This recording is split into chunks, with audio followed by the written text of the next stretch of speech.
టాలీవుడ్లో స్టార్ హీరోయిన్గా గుర్తింపు తెచ్చుకున్న సమంత గత కొన్ని రోజులుగా చికెన్ గున్యాతో బాధపడిన విషయం తెలిసిందే. అయితే ఇప్పుడు చికెన్ గున్యా నుంచి కోలుకుంటున్నట్టు ఒక పోస్ట్ చేసింది సమంత. జ్వరం వల్ల వచ్చిన కీళ్ల నొప్పుల నుంచి కోలుకోవటం చాలా ఫన్గా ఉందని పేర్కొంటూ వర్కౌట్ చేస్తున్న వీడియోని సమంత పోస్ట్ చేశారు. దీంతో తమ ఫేవరెట్ హీరోయిన్ త్వరగా కోలుకోవాలని ఆమె అభిమానులు కామెంట్స్ పెడుతున్నారు. ఇకపోతే సమంత మయోసైటిస్ అనే అరుదైన వ్యాధి నుంచి ఇటీవలే కోలుకున్న విషయం తెలిసిందే. అయితే మరొకవైపు కంటికి సంబంధించిన సమస్యలతో కూడా ఈమె బాధపడుతోంది. ఎక్కువ లైటింగ్ చూస్తే కళ్లలో నీళ్లు వస్తాయని కూడా తెలిపింది ఈ ముద్దుగుమ్మ.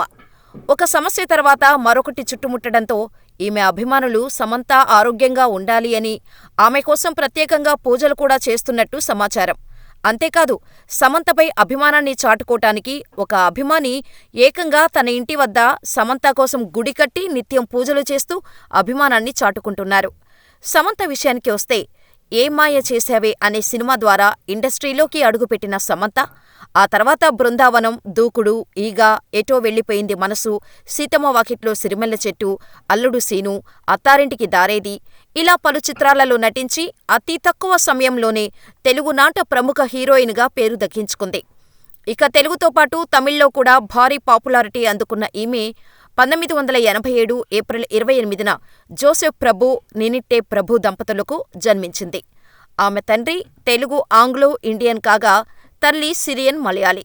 ఏమాయ చేశావే సినిమాలో హీరోగా నటించిన నాగచైతన్యతో 2010 నుండే ప్రేమాయణం కొనసాగించిన ఈమె పెద్దలను ఒప్పించి 2017 అక్టోబర్ 6, 7 తేదీలలో నాగచైతన్యను వివాహం చేసుకుంది. ముఖ్యంగా నాగచైతన్య హిందూ కావటం, సమంత క్రిస్టియన్ కావటంతో ఇద్దరూ కూడా వారి వారి సంప్రదాయాల ప్రకారం 2 సార్లు వివాహం చేసుకున్నారు.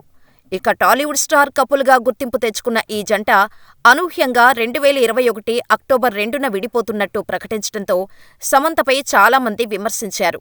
ముఖ్యంగా సమంత నాగచైతన్యతో విడిపోతున్నట్టు సోషల్ మీడియా ప్లాట్ఫామ్ ఇన్స్టాగ్రామ్లో పోస్టు పెడితే నాగచైతన్య ట్విట్టర్ ద్వారా అధికారికంగా ప్రకటించారు. ఇక నాగచైతన్య ప్రస్తుతం శోభితా ధూళిపాళ్లను ప్రేమించి పెళ్లి చేసుకున్నారు. సమంత మాత్రం ఒంటరిగా జీవితాన్ని కొనసాగిస్తోంది.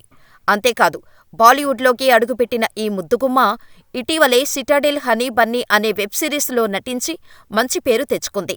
ఇక ప్రస్తుతం అక్కడే పలు సినిమాలలో అవకాశాలు అందుకుంటున్నట్టు సమాచారం.